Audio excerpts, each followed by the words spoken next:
ನಮಸ್ಕಾರ. ನೀವು ನೋಡ್ತಾ ಇದ್ದೀರಾ ವಿಶ್ವಂಬರ ಟಿವಿ. ಪ್ರೈಮ್ ಗೆಸ್ಟ್ ಕಾರ್ಯಕ್ರಮಕ್ಕೆ ಸ್ವಾಗತ. ಇವತ್ತು ನಮ್ಮ ಜೊತೆ ಇದ್ದಾರೆ ಪ್ರತಿಭಾ ಸತೀಶ್ ದೇವ್ ಬೆಳಲೆ, ಶಿರಸಿ ಸಮೀಪದ ಬೆಳಲೆಯವರು. ಕಳೆದ 5 ವರ್ಷಗಳಿಂದ ಪ್ರೇರಣಾ ಎಂಬ ಸಂಸ್ಥೆಯ ಮೂಲಕ ಹಲವಾರು ಜನರಿಗೆ ಭಗವದ್ಗೀತೆಯನ್ನ ಆನ್ಲೈನ್ ಮೂಲಕ ಶಿಕ್ಷಣವಾಗಿ ನೀಡುತ್ತಿದ್ದಾರೆ. ಅಷ್ಟೇ ಅಲ್ಲದೆ ಕದಂಬ ಮಾರ್ಕೆಟಿಂಗ್ ಸಂಸ್ಥೆಯ ನಿರ್ದೇಶಕಿಯೂ ಹೌದು. ಪ್ರಾದೇಶಿಕ ಕರ್ಹಾಡ ಬ್ರಾಹ್ಮಣ ಸಮುದಾಯದ ಉಪಾಧ್ಯಕ್ಷೆ ಕೂಡ. ಕಾರ್ಯಕ್ರಮಕ್ಕೆ ಆತ್ಮೀಯ ಸ್ವಾಗತ. ನಮಸ್ತೆ.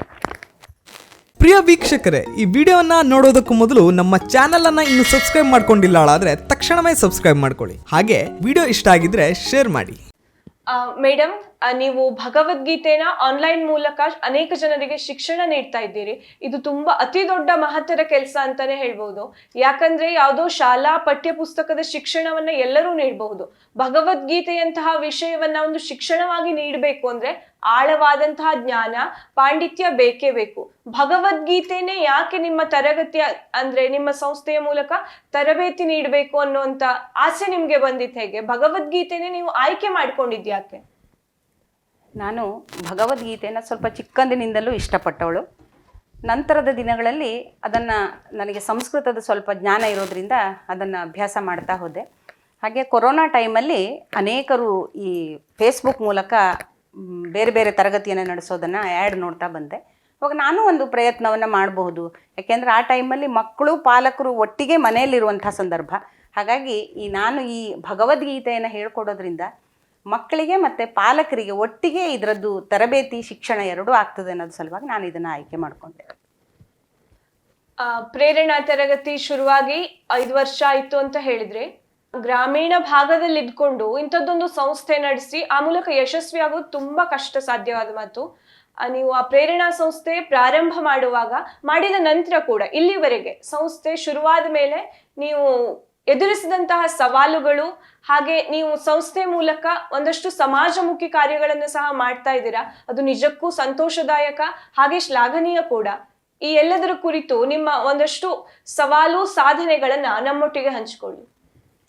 ಮೂಲತಃ ಮಹಿಳೆ ಯಾವ ಕೆಲಸವನ್ನು ಮಾಡಲಿಕ್ಕೆ ಸಾಧ್ಯ ಇಲ್ಲ ಅನ್ನೋದು ಒಂದು ಜನರ ಅಭಿಪ್ರಾಯ. ಅದರಲ್ಲೂ ಗ್ರಾಮೀಣ ಪ್ರದೇಶದ ಮಹಿಳೆಗೆ ಇವೆಲ್ಲ ಸಾಧ್ಯ ಇಲ್ಲ ಅಂತ. ಆದರೆ ಮೊದಲಿಗೆ ಹೇಳುವಂಥದ್ದು ಅಂದರೆ ಮಹಿಳೆಗೆ ಇಚ್ಛಾಶಕ್ತಿ ಬೇಕು. ಇಚ್ಛಾಶಕ್ತಿ ಇಲ್ಲದೆ ಹೋದರೆ ಯಾರೂ ಏನೂ ಕಾರ್ಯವನ್ನು ಮಾಡಲಿಕ್ಕೆ ಸಾಧ್ಯ ಇಲ್ಲ. ಅಷ್ಟಲ್ಲದೆ ಕುಟುಂಬದಲ್ಲಿ ಸಹಕಾರ ಬೇಕು. ಮೊದಲೆಲ್ಲ ಅವಿಭಕ್ತ ಕುಟುಂಬಗಳಿರ್ತಿದ್ವು, ಬೇರೆ ಬೇರೆ ಜನರೊಟ್ಟಿಗೆ ಇರಬೇಕಾಗ್ತಿತ್ತು, ಅವರೊಟ್ಟಿಗೆ ಸಹಕಾರವನ್ನು ಬಯಸೋದು ಸ್ವಲ್ಪ ಕಷ್ಟವೇ ಆಗಿತ್ತು. ಈಗ ವಿಭಕ್ತ ಕುಟುಂಬಗಳು, ಗಂಡ ಹೆಂಡತಿ ಮಕ್ಕಳು ಇಷ್ಟೇ ಜನರು ಇರೋದು. ಇವರಲ್ಲಿ ಬರೀ ಸಹಕಾರ ಇದ್ದರೂ ಸಾಲದು, ಗೌರವ ಕೂಡ ಇರಬೇಕು ಒಬ್ಬರ ಮೇಲೆ ಒಬ್ಬರಿಗೆ. ಮಹಿಳೆಯನ್ನು ಗೌರವಿಸುವಂಥ ಒಂದು ವ್ಯಕ್ತಿತ್ವ ಪುರುಷನದ್ದಾಗಿರಬೇಕು. ಆ ರೀತಿಯಾದಂಥ ನನಗೆ ನನ್ನ ಯಜಮಾನರ ಸಹಕಾರ ಇದೆ. ಹಾಗೆ ಮಕ್ಕಳು ಕೂಡ ಈ ಟೆಕ್ನಾಲಜಿಯನ್ನು ಹೇಗೆ ಬಳಸ್ಕೊಳ್ಬೇಕು ಅನ್ನೋದನ್ನೆಲ್ಲ ಅತ್ಯಂತ ಪ್ರೀತಿಯಿಂದ ನನಗೆ ಮಾಹಿತಿಯನ್ನು ಕೊಡ್ತಾಯಿದ್ರು. ಹಾಗಾಗಿ ನನಗೆ ಇದು ಅತ್ಯಂತ ಕಷ್ಟ ಅಂತೆಲ್ಲ ಅನ್ನಿಸ್ಲಿಲ್ಲ. ಆದರೆ ಈ ವೈಫೈ ಅಥವಾ ಟೆಕ್ನಾಲಜಿ ಬಂದಿರೋದ್ರಿಂದ ಪ್ರತಿಯೊಬ್ಬರೂ ಇಂತಹ ಕೆಲಸವನ್ನು ಮಾಡಬಹುದು. ಯಾಕೆಂದರೆ ಮನೆಯಲ್ಲೇ ಕುಳಿತು ಮಾಡಬೇಕು ಈ ಕೆಲಸವನ್ನೆಲ್ಲ, ಬೇರೆ ಕಡೆ ಹೋಗಬೇಕು, ಅಲ್ಲಿ ಹೋಗಿ ನನಗೆ ಟೈಮ್ ಇಲ್ಲ, ಈ ಥರ ಯಾವ ಪ್ರಶ್ನೆನೂ ಉದ್ಭವ ಆಗೋದೇ ಇಲ್ಲ. ಹಾಗಾಗಿ ಇದು ಅಂತಹ ಸವಾಲು ಅಂತ ಅನ್ನಿಸ್ಲಿಲ್ಲ. ಆದರೆ ಎಲ್ಲರೂ ಸ್ವಲ್ಪ ಹೇಳ್ತಿದ್ರು ಇದು ಹಳ್ಳಿಯಲ್ಲಿ ಇದ್ದು ಮಾಡೋದು ಕಷ್ಟ, ಕೆಲಸ ಇರ್ತದೆ ಅಂತ. ನಮ್ಮದು ಕೂಡ ಕೃಷಿ ಕುಟುಂಬನೇ, ಅಲ್ಲದೆ ಹೈನೋದ್ಯಮ ಕೂಡ ಇದೆ. ನಾನು ನನ್ನ ಯಜಮಾನರ ಜೊತೆಯಲ್ಲಿ ಆ ಎಲ್ಲ ಕೆಲಸಗಳಿಗೆ ನನ್ನ ಕೈಲಾದಷ್ಟು ಕೈ ಜೋಡಿಸ್ತೇನೆ. ಹಾಗಾಗಿ ನಮ್ಮಿಬ್ಬರಲ್ಲಿ ಸಹಕಾರ ತತ್ವ ಇರೋದ್ರಿಂದ ಇದು ಕಷ್ಟ ಅಂತ ಅನ್ನಿಸ್ತಾ ಇಲ್ಲ. ಅದನ್ನು ಮುಂದುವರಿಸ್ಕೊಂಡು ಹೋಗಲಿಕ್ಕೆ ನನ್ನ ಬೆನ್ನೆಲುಬಾಗಿ ಸತೀಶ್ ದೇವ್ ಅವರು ಇರೋದೇ ಇದಕ್ಕೆ ಕಾರಣ ಅಂತ ನಾನು ಹೇಳಲಿಕ್ಕೆ ಇಷ್ಟಪಡ್ತೇನೆ.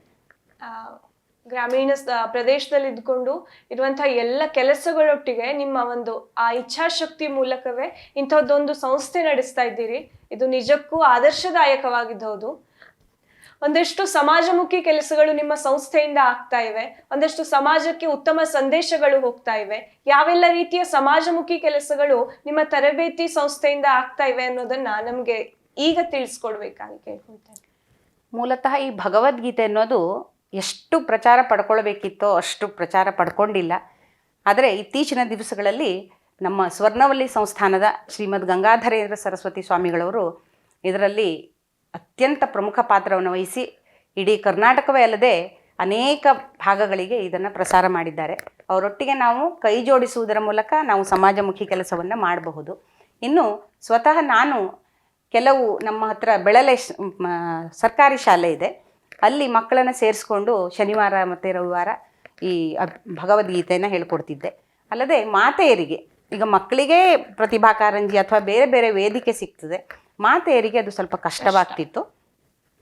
ಅಲ್ಲಿ ಬೇರೆ ಬೇರೆ ಸಮುದಾಯದ ಜನರಿದ್ದಾರೆ, ಅವರೆಲ್ಲರನ್ನೂ ಸೇರಿಸ್ಕೊಂಡು ಅವರಿಗೆ ಹೇಳ್ಕೊಡ್ತಾ ಇದ್ದೆ. ಅವರು ಕೂಡ ಅತ್ಯಂತ ಪ್ರೀತಿಯಿಂದ ಭಕ್ತಿಯಿಂದ ಇವತ್ತಿಗೂ ಕೂಡ ಅದನ್ನು ಪಠಣ ಮಾಡ್ತಾ ಇದ್ದಾರೆ. ಹಾಗೆ ನನ್ನ ಈ ಪ್ರೇರಣಾ ಆನ್ಲೈನ್ ಕ್ಲಾಸಿಗೂ ಕೂಡ ಅನೇಕ ಮಕ್ಕಳು ಬೇರೆ ಬೇರೆ ಊರುಗಳಿಂದ, ಬೆಂಗಳೂರು ಅಥವಾ ಪರದೇಶಗಳಲ್ಲೂ ಕೆಲವರು ಜಾಯಿನ್ ಆಗ್ತಿದ್ರು, ಅವರೂ ಕೂಡ ಇದನ್ನು ಅಭ್ಯಾಸ ಮಾಡಿದ್ದಾರೆ. ಹಾಗೆ ಈಗ ಅಧಿಕ ಶ್ರಾವಣ ಅಥವಾ ಅಧಿಕ ಮಾಸ, ಈ ಬೇರೆ ಬೇರೆ ಗೀತಾ ಜಯಂತಿ ಈ ರೀತಿಯ ದಿವಸಗಳಲ್ಲಿ ನಾನು ಆನ್ಲೈನ್ ಮೂಲಕನೇ ಈ ಸತ್ಸಂಗ ಎನ್ನುವಂಥ ಒಂದು ಕಾರ್ಯಕ್ರಮವನ್ನು ಮಾಡಲಿಕ್ಕೆ ಇಷ್ಟಪಡ್ತೇನೆ.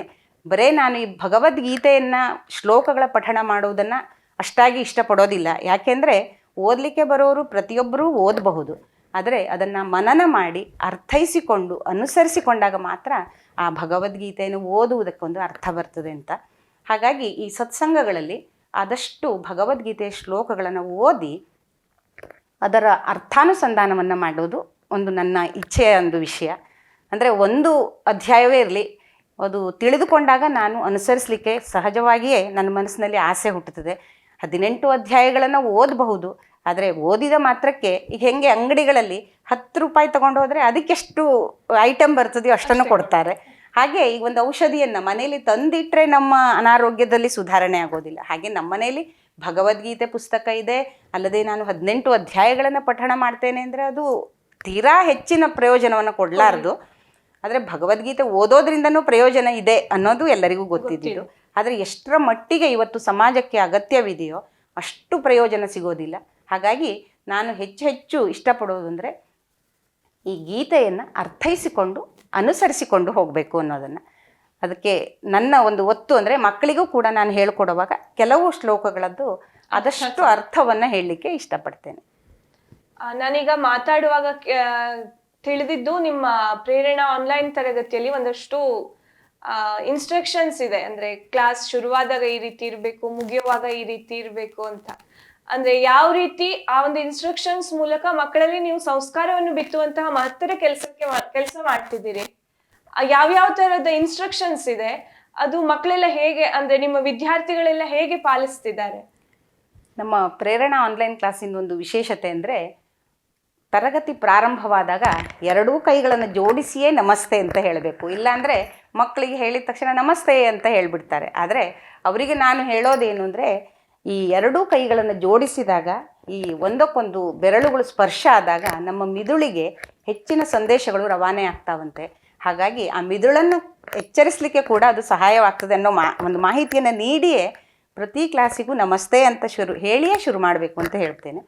ಇನ್ನು ಮುಗಿಸುವಾಗ ಕೂಡ ಹಾಗೆ ಅದು ಆನ್ಲೈನ್ ಆಗಿರೋದ್ರಿಂದ ಮೊಬೈಲನ್ನು ಆಫ್ ಮಾಡಬಾರ್ದು, ಜೈ ಶ್ರೀರಾಮ್ ಅಂತ ಹೇಳಿಯೇ ಆಫ್ ಮಾಡಬೇಕು ಅನ್ನುವಂಥ ಒಂದು ಇದೊಂದು ಕಟ್ಟಪ್ಪಣೆ ಅಂತ ಹೇಳಬಹುದು. ಅದನ್ನ ಪಾಲಿಸಲೇಬೇಕು.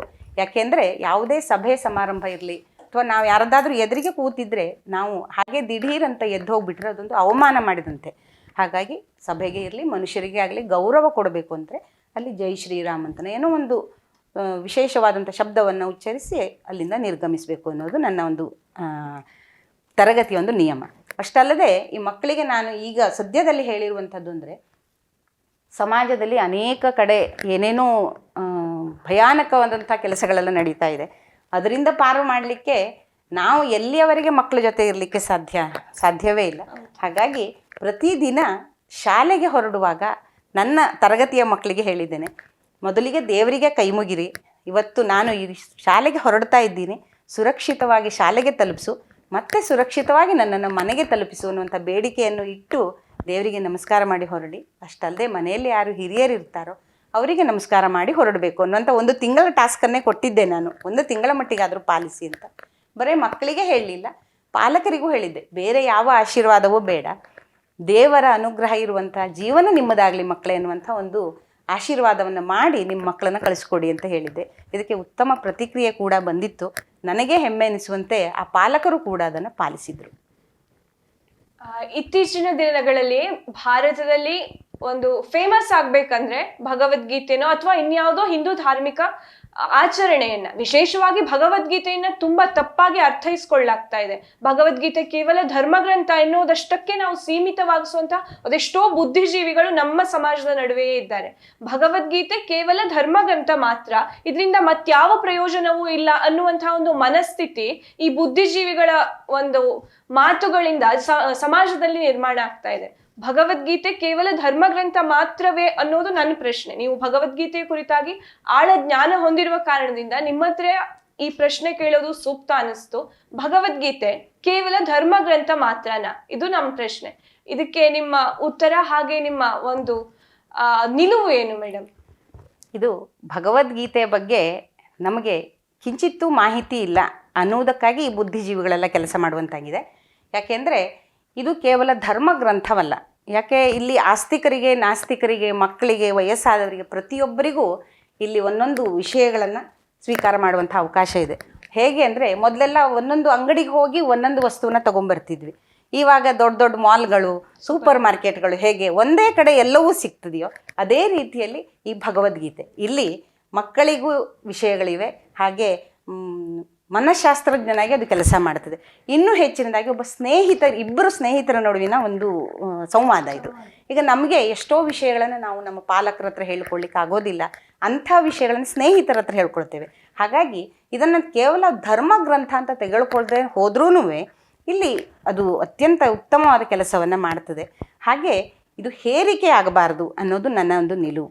ಕೇವಲ ದೇವರು ಅಂತ ನೀನು ಇದನ್ನು ಹೇಳು ಅಂತ ಹೇಳಿದರೆ ಯಾರೂ ಇದನ್ನು ಒಪ್ಪೋದಿಲ್ಲ. ಯಾಕೆಂದರೆ ಪ್ರತಿಯೊಬ್ಬರು ಪ್ರಶ್ನೆ ಮಾಡುವಂಥ ಕಾಲಘಟ್ಟ ಇದು.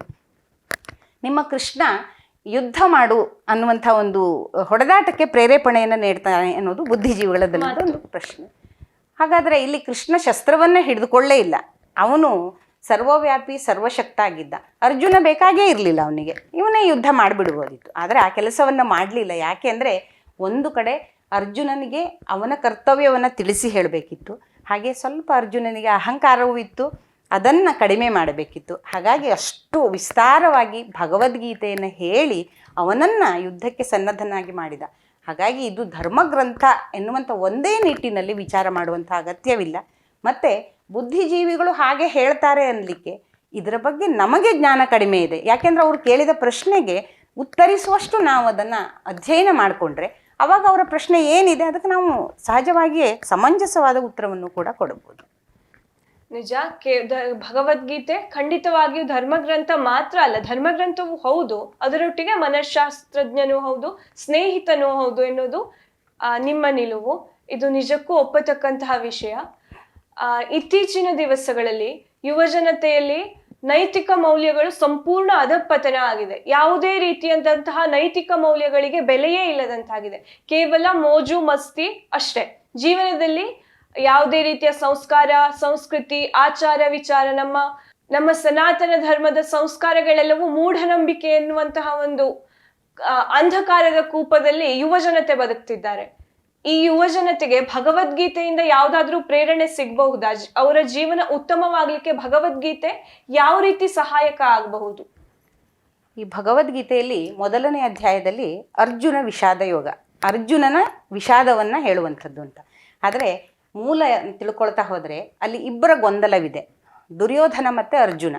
ಈ ಇಬ್ಬರಿಗೂ ಗೊಂದಲ ಆಗಿದೆ. ಆದರೆ ಅಲ್ಲಿ ಅರ್ಜುನ ಸರಿಯಾದ ಮನುಷ್ಯನ ಹತ್ರ ಹೋಗಿ ತನ್ನ ಗೊಂದಲವನ್ನು ತೋಡಿಕೊಂಡಿದ್ದಾನೆ. ದುರ್ಯೋಧನ ಆ ಕೆಲಸವನ್ನು ಮಾಡಿಲ್ಲ. ಹಾಗಾಗಿ ಅಧಪ್ಪತನವನ್ನು ಹೊಂದಿದ. ಅರ್ಜುನ ಒಮ್ಮೆ ತಾನೇ ಬುದ್ಧಿವಂತ ಎನ್ನುವಂಥ ಮಾತನ್ನು ಆಡಿದರೂ ಕೂಡ ಮತ್ತೆ ಕೃಷ್ಣ ಹೇಳಿದ ಮಾತುಗಳನ್ನು ಆಲಿಸಿ ಅದರಲ್ಲಿ ಸತ್ಯವಿದೆ, ತಿರುಳಿದೆ, ಭಗವಂತನೇ ಖುದ್ದಾಗಿ ಹೇಳ್ತಿದ್ದಾನೆ ಅನ್ನೋದನ್ನು ತಿಳಿದುಕೊಂಡು ವಿಜಯವನ್ನು ಸಾಧಿಸ್ತಾನೆ. ಹಾಗೆ ಇವತ್ತು ನಮ್ಮ ಸಮಾಜದಲ್ಲಿ ಮಕ್ಕಳಿಂದ ಹಿಡಿದು ಯುವ ಪೀಳಿಗೆಯವರೆಗೂ ಅನೇಕ ಗೊಂದಲಗಳಿದೆ. ಈ ಒಂದು ವಿದ್ಯಾಭ್ಯಾಸದ ಹಂತದಿಂದ ಹಿಡಿದು ಈ ಆಯ್ಕೆಯನ್ನು ಮಾಡಿಕೊಳ್ಳೋ, ಇದನ್ನು ಮಾಡಿಕೊಳ್ಳೋ, ಈ ರೀತಿಯಾದಂಥ ಗೊಂದಲ ಮುಂದೆ ಜೀವನದಲ್ಲಿಯೂ ಕೂಡ ಅನೇಕ ಗೊಂದಲಗಳಿವೆ. ಆ ಗೊಂದಲ ಉಂಟಾದಾಗ ಸರಿಯಾದ ವ್ಯಕ್ತಿಯನ್ನು ಆಯ್ಕೆ ಮಾಡಿಕೊಳ್ಬೇಕು ಎನ್ನುವುದನ್ನು ಕೂಡ ಭಗವದ್ಗೀತೆ ಹೇಳ್ತಿದೆ. ನಾವು ಯಾರ್ಯಾರ ಹತ್ರನೂ ನಮ್ಮ ಅಳಲನ್ನು, ನಮ್ಮ ಗೊಂದಲವನ್ನು ಹೇಳ್ಕೊಂಡಾಗ ಅದಕ್ಕೆ ಉತ್ತಮವಾದಂಥ ಪರಿಹಾರ ಸಿಗೋದಿಲ್ಲ ಅನ್ನೋ ಒಂದು ಸೂಕ್ಷ್ಮ ಕೂಡ ಈ ಭಗವದ್ಗೀತೆಯಲ್ಲಿದೆ. ಹಾಗಾಗಿ ಯುವ ಪೀಳಿಗೆ ಆಗಲಿ, ಮಕ್ಕಳೇ ಆಗಲಿ, ಇನ್ನು ವೃದ್ಧರಂತೂ ಆಲ್ರೆಡಿ ಸ್ವಲ್ಪ ಮಟ್ಟಿಗೆ ಈ ಹಾದಿಯಲ್ಲಿ ಇದ್ದೇ ಇರ್ತಾರೆ.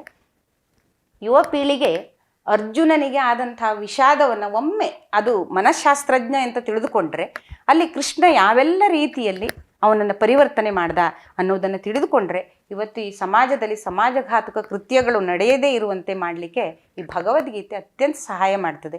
ಇನ್ನೊಂದು ಅಂದರೆ ಈಗ 700 ಶ್ಲೋಕಗಳ ಒಂದು ಗುಚ್ಛ ಭಗವದ್ಗೀತೆ ಅಂದರೆ, ಹಾಗೆ ದೇವಿ ಮಹಾತ್ಮೆ ಕೂಡ 700 ಶ್ಲೋಕಗಳನ್ನು ಹೊಂದಿರುವಂಥದ್ದು. 700 ಶ್ಲೋಕಗಳ ದೇವಿ ಮಹಾತ್ಮೆಯನ್ನು ನಾವು ಅನೇಕ ವರ್ಷಗಳಿಂದ ಮಾಡ್ತಾ ಬಂದ್ರೂ ಅಲ್ಲಿ ಭಕ್ತಿ ಹೆಚ್ಚಾಗಬಹುದು, ಆದರೆ ಅದರಿಂದ ನಾವು ಏನನ್ನು ಅನುಸರಿಸಬೇಕು ಅನ್ನೋದು ತಿಳಿದುಕೊಳ್ಳಿಕ್ಕೆ ಸ್ವಲ್ಪ ಕಷ್ಟ. ಆದರೆ ಭಗವದ್ಗೀತೆ ಹಾಗಲ್ಲ, ನಮ್ಮನ್ನು ನಾವು ತಿದ್ದುಕೊಳ್ಬಹುದು. ಇಲ್ಲಿ ಅನೇಕ ಅಧ್ಯಾಯಗಳಿದೆ, ದೈವಾಸುರ ಸಂಪದ್ ವಿಭಾಗ ಯೋಗ, ಗುಣತ್ರಯ ವಿಭಾಗ ಯೋಗ ಅಂತೆಲ್ಲ, ಇನ್ನು ಭಕ್ತಿ ಯೋಗ ಅಂತ ಇದೆ. ಅದರಲ್ಲಂತೂ ಪರಮಾತ್ಮನಿಗೆ ಇಷ್ಟವಾದ ಭಕ್ತನಾಗಲಿಕ್ಕೆ ನಾನೇನು ಮಾಡಬೇಕು ಅಂತ. ಹಾಗಾಗಿ ನಮ್ಮನ್ನು ನಾವು ಪರಿವರ್ತನೆ ಮಾಡಿಕೊಳ್ಳಿಕ್ಕೆ ನನ್ನಲ್ಲಿಯ ರಾಕ್ಷಸಿ ಗುಣ ಇದೆಯಾ ಅಥವಾ ಸತ್ವ ಗುಣ ಇದೆಯಾ, ರಾಜಸ ಗುಣ ಇದೆಯಾ, ಈ ರೀತಿಯಾಗಿ ನಮ್ಮ ಒಳಕಣ್ಣನ್ನು ನಾವು ತೆರೆದು ನೋಡಿಕೊಳ್ಳಿಕ್ಕೆ ಈ ಭಗವದ್ಗೀತೆ ಅತ್ಯಂತ ಸಹಾಯಕಾರಿ. ಇದನ್ನು ಯುವ ಪೀಳಿಗೆ ಅತ್ಯಂತ ಆಸಕ್ತಿಯಿಂದ ಒಂದು ಗ್ರಂಥ ಅನ್ನುವಂಥ ದಿಕ್ಕಿನಲ್ಲಿ ಯೋಚನೆ ಮಾಡಿ ಅದನ್ನು ಸ್ವಲ್ಪ ಮಟ್ಟಿಗೆ ಆಳಕ್ಕೆ ಇಳಿದು ಅಧ್ಯಯನ ಮಾಡಿದರೆ ನಿಜವಾಗಲೂ ಒಂದು ಆರೋಗ್ಯವಂತ ಸಮಾಜ ನಿರ್ಮಾಣವಾಗ್ತದೆ. ಅದನ್ನು ನಾನು ಈ ಮಕ್ಕಳಿಂದ ಹಿಡಿದು ಕೇವಲ ಮಕ್ಕಳಿಗಾಗಿ ಈ ಭಗವದ್ಗೀತೆಯನ್ನು ಓದಿಸೋದು ಅಥವಾ ಸ್ಪರ್ಧೆಗಳಿಗಾಗಿ ಈ ಭಗವದ್ಗೀತೆಯನ್ನು ಓದಿಸೋದು ಮಾಡಬಾರ್ದು. ಈ ಪಾಲಕರು ಮೊದಲನೇದಾಗಿ ಅದನ್ನು ಅಭ್ಯಾಸ ಮಾಡುವುದನ್ನು ರೂಢಿಸಿಕೊಳ್ಬೇಕು. ಇದರಿಂದ ಮನೆಯಲ್ಲಿರತಕ್ಕಂಥ ಯುವ ಪೀಳಿಗೆ ಕೂಡ ಅದರ ಕಡೆಗೆ ಆಕರ್ಷಿತರಾಗಿ ಆಗ್ತಾರೆ. ಕಾರ್ಯಕ್ರಮಕ್ಕೆ ಆಗಮಿಸಿ ಇಷ್ಟೊತ್ತು ನಮ್ಮೊಟ್ಟಿಗೆ ತಮ್ಮ ಸ್ಫೂರ್ತಿದಾಯಕ ಅಭಿಪ್ರಾಯ ಅನಿಸಿಕೆಗಳನ್ನು ಹಂಚಿಕೊಂಡಂತಹ ಪ್ರತಿಭಾ ಸತೀಶ್ ದೇವ್ ಅವರಿಗೆ ಹೃತ್ಪೂರ್ವಕ ಧನ್ಯವಾದಗಳು. ನಮ್ಮ ವಿಶ್ವಂಬರ ಟಿವಿ ಚಾನೆಲ್ ಕುರಿತು ನಿಮ್ಮ ಅನಿಸಿಕೆಗಳನ್ನ ಈ ಮೂಲಕ ನಮ್ಮೊಟ್ಟಿಗೆ ಹಂಚಿಕೊಳ್ಬೇಕು. ನಾನು ಕೂಡ ಒಂದು ಯೂಟ್ಯೂಬ್ ಚಾನಲನ್ನು ಹೊಂದಿದ್ದೇನೆ. ಆದರೆ ನನಗೆ ಈ ವಿಶ್ವಂಭರ ಟಿ ವಿ ಗುರುಪ್ರಸಾದ್ ಶಾಸ್ತ್ರಿ ಅವರು ಮೊದಲಿನಿಂದಲೂ ನಮ್ಮ ಯಜಮಾನರಿಗೆ ಪರಿಚಯ. ನಾನು ಅವರ ಜೊತೆ ಈ ಥರ ಭಗವದ್ಗೀತೆ ಕ್ಲಾಸನ್ನು ನಡೆಸ್ತೇನೆ ಈ ರೀತಿಯಾಗಿ ಹೇಳಿದಾಗ, ನೀವು ನಮ್ಮ ವಿಶ್ವಂಭರ ಟಿ ವಿಯಲ್ಲಿ ನಿಮ್ಮ ಅನಿಸಿಕೆಗಳನ್ನು ಹಾಗೆ ಸಮಾಜಕ್ಕೆ ಏನಾದರೂ ಹೇಳುವುದಿದ್ರೆ ಹೇಳಬಹುದು ಎನ್ನುವಂಥ ಅವಕಾಶವನ್ನು ಕೊಟ್ಟರು. ಬಹುಶಃ ಈ ಥರದ ಅವಕಾಶವನ್ನು ಎಲ್ಲರೂ ನೀಡಲಿಕ್ಕೆ ತಯಾರಾಗೋದಿಲ್ಲ. ಈ ವಿಶ್ವಂಭರ ಟಿ ವಿ ನನಗೆ ಈ ರೀತಿಯಾದಂಥ ಅವಕಾಶವನ್ನು ಕೊಟ್ಟಿದೆ. ಹಾಗಾಗಿ ಪ್ರತಿಯೊಬ್ಬರೂ ಈ ವಿಶ್ವಂಭರ ಟಿ ವಿಯಲ್ಲಿ ಈ ರೀತಿಯಾದಂಥ ಕಾರ್ಯಕ್ರಮಗಳು ಬರ್ತಾ ಇರ್ತದೆ, ಈ ರೀತಿಯಾದಂಥ ಕಾರ್ಯಕ್ರಮಗಳನ್ನು ನೋಡಬೇಕು ಅನ್ನುವಂಥ ಒಂದು ಹೇಳಿಕೆಯನ್ನು ನೀಡ್ತಾ ನಾನು ವಿಶ್ವಂಭರ ಟಿ ವಿ ನನಗೆ ಅತ್ಯಂತ ಒಳ್ಳೆಯ ಅವಕಾಶವನ್ನು ಕೊಟ್ಟಿದೆ ಅಂತ ಹೇಳ್ತೇನೆ.